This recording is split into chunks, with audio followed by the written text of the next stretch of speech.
हा हा हा हा हा हा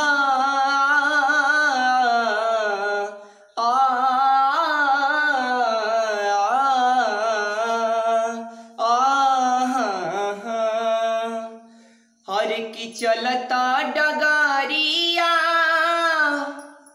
अरे की चलता डगारिया पिरा जाला पाँव रे, चलता डगारिया पिरा जाला पाँव रे, कि जुनियों ले दूर बा बलमुआ के गाँव रे, जुनियों ले दूर बा बलमुआ के गाँव रे।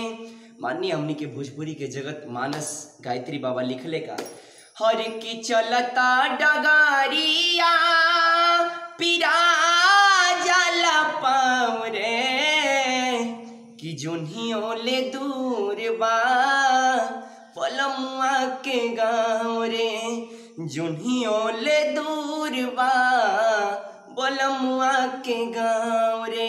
नमस्ते प्रणाम तमाम श्रोतागण, भोजपुरी गावे वाला, सुने वाला, समझे वाला सब